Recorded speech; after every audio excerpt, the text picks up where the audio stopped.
Okay, now I did a lot of research. Now you guys that are organic, you guys, this isn't your ballpark necessarily, but we want to talk about it on a little bit bigger picture here. This destroys our growth in our microorganisms, a lot of different types of forms. It's pretty indiscriminate. It takes a lot of different types of microbes out. And it's like destroying the entire village to go get one thief. Now, there's different types of antibiotics.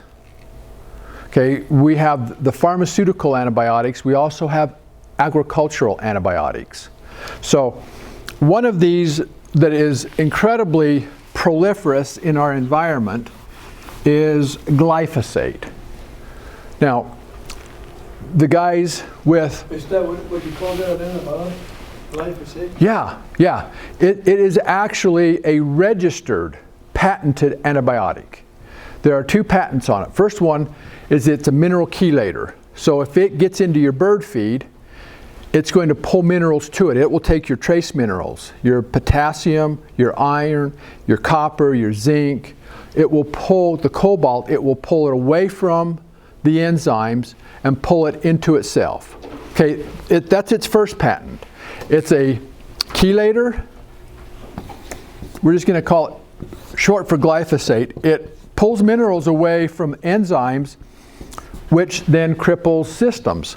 The second one is it's an antibiotic, but this one works a little bit different. Okay? A regular antibiotic is just pretty non-discriminate. It just gets them all. Glyphosate does not. In fact, glyphosate will kill your beneficial microorganisms at 1/10 of 1 part per million. It will take out the gut microflora in your birds, in us, start to damage our beneficial groups right there. It takes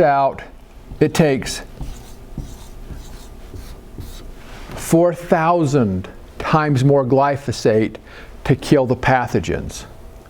So what glyphosate is doing, it becomes a very potent antibiotic for the good guys and a very powerful stimulant to the bad guys. Okay? So it's very selective antibiotic. Now I wish we could get away from this, but we can't. The world uses 3 billion pounds of this a year. In the US, we use 300 million every year. And glyphosate does not go away. It is phosphate-based and it is tenacious to stay in the soil. A lot of your organic farms had used glyphosate before they became organic. The half-life in most western and Midwest soils on glyphosate is 20 to 25 years. So let's just see what that means. If I had 5 pounds of glyphosate in my soil, if I quit applying it today, in 20 years I'd be down to 2.5 pounds.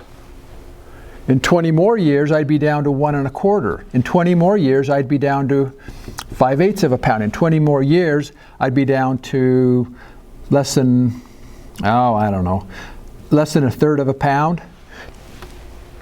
Now I'm talking a lot of 20-year periods here to get down there. And that's if I quit. And so if it's been in the soil, it's still in the soil. Dave? And that's if we don't kill any more microbes. You got to have good microbes to get rid of them. Yeah. And the more we kill the microbes, the longer the half-life on that's going to be. Yeah, the worse our soils get on the microbial decomposition side, Dave's exactly right. And so the plant... So as everybody gets resistant to this, it'll kind of go away on its own, won't it? Yeah, but the thing is even if it goes away slowly, we still have all these residuals in our soils. And our plants do not distinguish glyphosate from phosphate, because glyphosate is phosphate based. They can't tell the difference, so whenever we apply phosphate every spring, it's a negative, glyphosate's a negative. The phosphate pushes the glyphosate off the soil and out into solution, and the plant takes it back up again. You start having glyphosate drift, okay, that can go for hundreds of miles. Now the other thing is, we say, well, we don't have that, our organic farms are fine. Well, let's just consider one quick little thing here.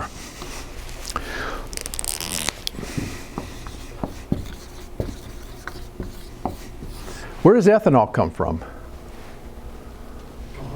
Corn. Okay. What percentage of corn is GMO? You're right, Mike, it's very high. 95% of the corn is GMO. So ethanol is at what percent of our gases? At least 10%, right? So every time you fill up your car, the glyphosate is already in the corn. It moves to the kernel, processed in ethanol, goes into the gas. Every time you combust a gallon of gas, you are putting glyphosate back out in the air. It is in our air, it is in our water, it is in food, it is in breast milk, it is in urine, all over the world. That's not cool. We have used so much of this stuff that it's just in the system. And we keep putting it into the system, and so that's why you guys have to deal with it. Even though you're organic, it's still part of the system. Your plants still have it in it. Your grains will still have some in there. And so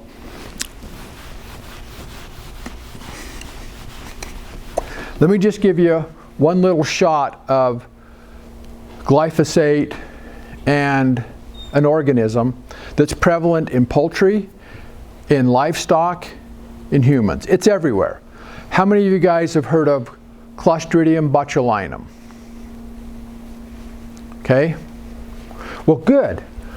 We got a story to tell you. Okay. What's that? We've heard of Clostridium.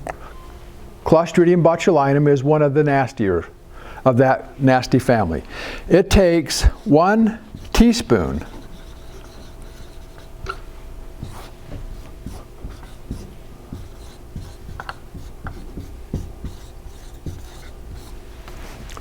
It'll take 1 teaspoon of that stuff to take out 1/4 of the world's population. That's a pretty nasty neurotoxin.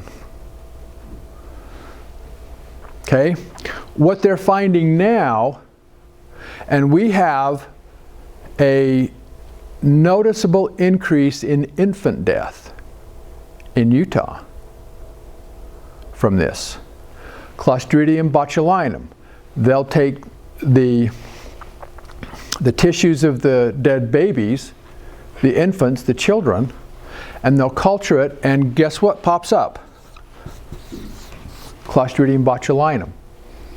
This is one of the organisms that responds wonderfully to glyphosate. Glyphosate will go in and take out the beneficials, and Clostridium botulinum will go through the roof. And if you can imagine that this much will do this much damage, all you need is a speck to take out a child. My daughter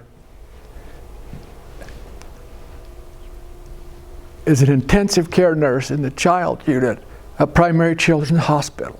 She watches babies die doing this. You can't stop this stuff. This is going to get more prevalent and more prevalent.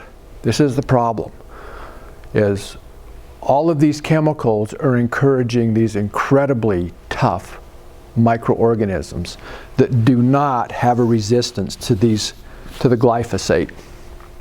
And they produce some incredibly harsh toxins. And when we can't figure out what's killing our pigs and our chickens, causing sudden infant death syndrome, they figure that 85% of sudden death syndrome in children is misdiagnosed. They say it's high blood protein, it's this or it's that. They're starting to look really hard now at Clostridium botulinum, and you will always find that with glyphosate. It's been proven thousands of times over in the German dairies.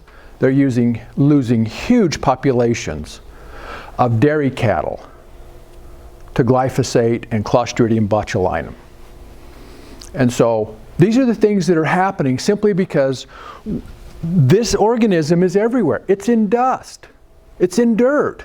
It's in every farm soil. And what these kids did is they went out and played in the dirt. That's all they did. They're kids.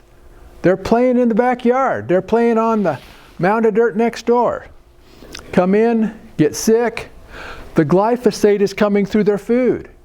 It's coming through their mother's milk. You have soy-based child protein formulas.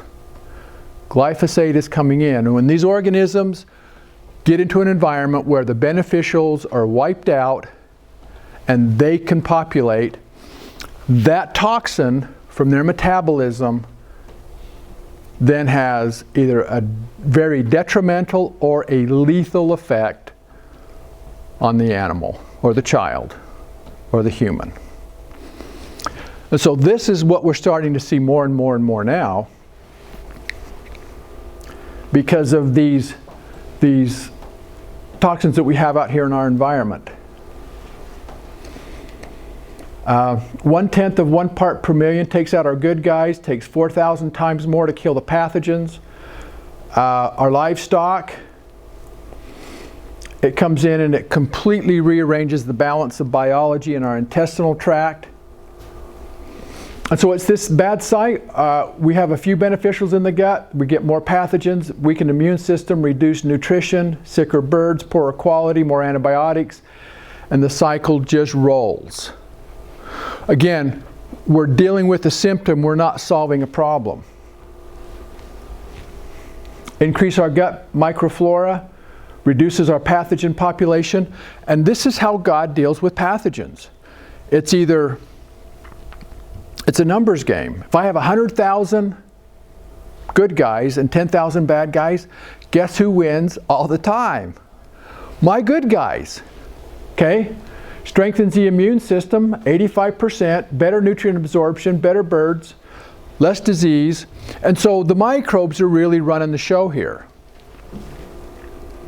Now, it isn't that the environmental toxins are going to keep coming in. They're going to be there. They're always there. It's that if we keep our gut microflora topped off, we don't get nailed. We don't let the pathogens get a hold. We don't let them produce the toxins. We keep them in check, and we don't have the consequences from that.